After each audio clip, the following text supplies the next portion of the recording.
Never let a gloomy weather weekend go to waste. If there's no sun, I'll edit in post. I spent the last weekend testing 6 GPUs across 3 CPU generations to see how DaVinci Resolve scales across the metrics. The results are eye-opening to say the least. Stick around to the end to see the final rankings. Hey there! I love DaVinci Resolve for what it can do and for its complexity. And lately, I'm on a quest to understand what really matters when using it. It all started last year when I tested my 3070 Ti in Windows versus Linux, and I got some pretty shocking results. You can see the video here. This time around, I wanted to see how the GPUs scale across several generations of CPUs. Remember the old bottleneck trope that was so popular years ago?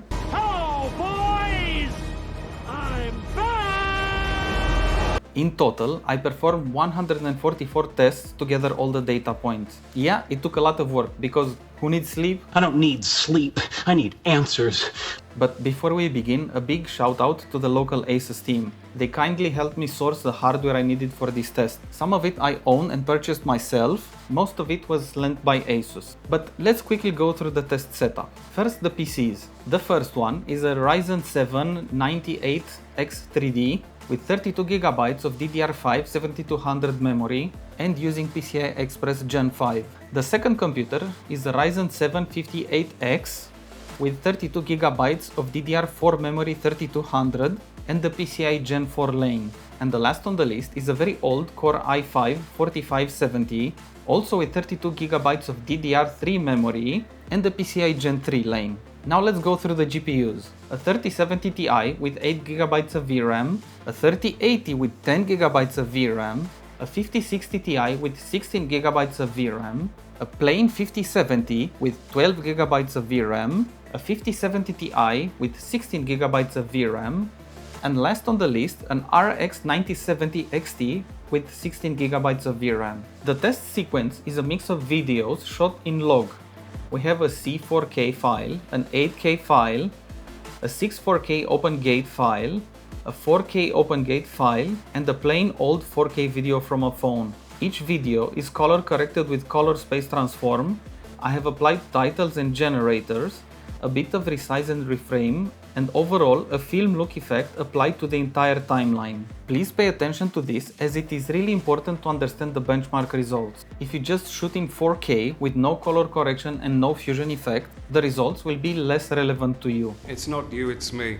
No, actually, it's not me, it is you. But if you do serious work or are looking for future-proof performance, then these results are highly relevant to you. The entire timeline is 5 minutes and 57 seconds long. Ideally, you would want DaVinci Resolve to render the entire timeline at a speed at least above playback speed. I rendered the timeline in H.264 and H.265 2 times for each configuration. So here are the results. Let's divide the GPUs into two categories, 16GB of VRAM and the others.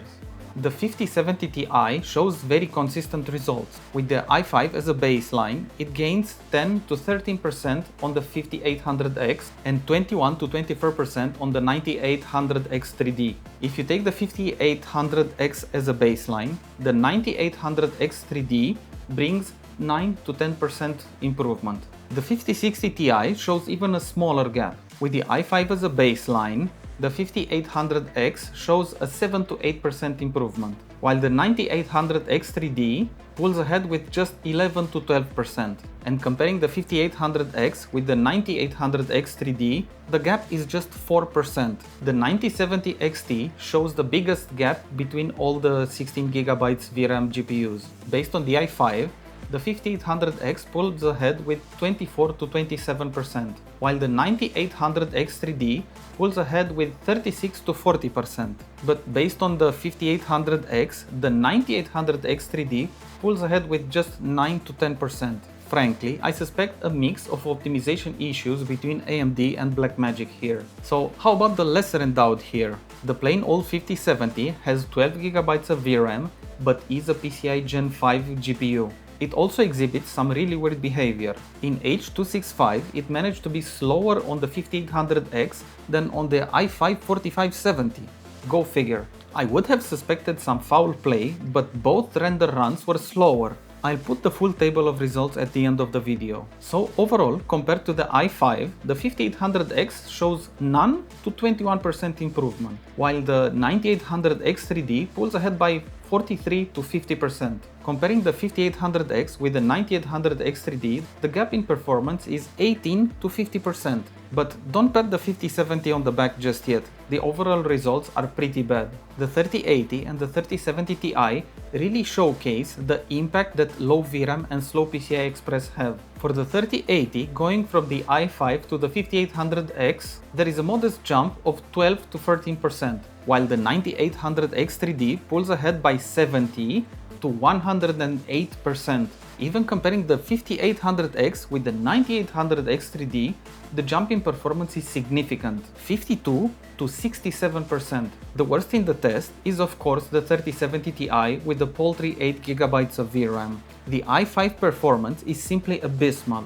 The 5800 and the 9800X3D both pull ahead with about 100 to 113%. Comparing the 5800 and 9800X3D, they are separated by a very thin margin of just 8% and just for H.265. But remember my previous video of the huge impact of switching to Linux has on performance. It's time now to go into the overall charts, and there are frankly some pretty big surprises here. The top of the chart is the brawl between the big boys with 16GB of VRAM, and of those big boys, only 5 of them were able to render the timeline faster than 1x playback speed. Of course, the leader is the 5070 Ti on the 9800X3D, followed closely by the 5800X, but the i5 4070 is right up there with the big boys, beating every other CPU and GPU combo. Let that sink in. No other CPU-GPU combo was able to beat the 5070 Ti on the i5 4570. Hell, I'll drink to that.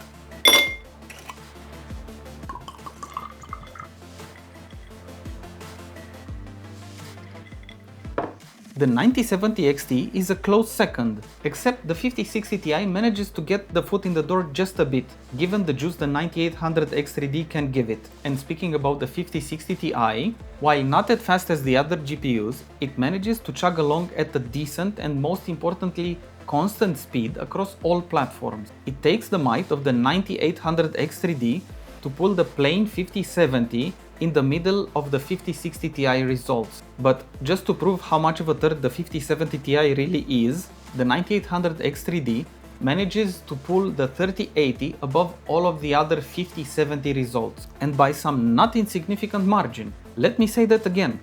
The 3080 on the 9800X3D manages to beat the 5070 on the 5800X. Pathetic, Nvidia. Pathetic. The rest of the results are so bad it's not even worth discussing. So what do you think about all these results? Let me have it in the comments.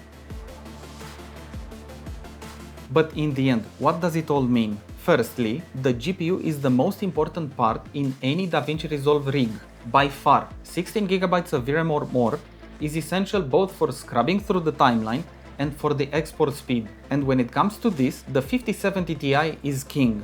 I haven't tested the 5080 Ti or the 5090, but the price jump is hard to justify. A side note here, playing H.265 or H.264 videos in DaVinci Resolve takes much more resources than just a media player, because it does a lot more in the background, so it needs a lot more headroom. If you have an older PC, any older PC, upgrading to a 16GB VRAM GPU is the biggest impact you can make. If you don't have one in these godforsaken days, paying a premium for a new CPU, motherboard and memory is hardly worth it. But let me be clear, it's not worth it for DaVinci Resolve workloads. I can feel you itching to comment below.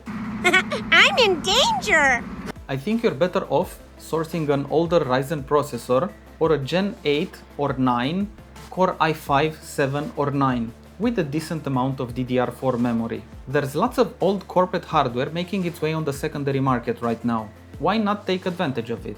Allocating your money to the GPU is where it's at. Secondly, let me repeat myself. Anything over plain 4K Rec 709 video requires a lot more resources. Shooting open gate and in log, like I and many other YouTubers do, takes a lot of resources. It's the difference between minutes and hours of rendering. So this is it for the video today. I hope the results speak for themselves. As promised, here are the full charts of results for you to study. Feel free to freeze frame and have a look. I'd love to hear your thoughts and questions in the comment section. I do my best to answer them. Not really. Maybe.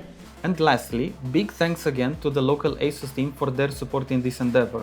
If you made it this far, I'd also appreciate a thumbs up and a subscription to the channel, if you feel I've earned it. So anyways, cheers and I'll see you next time.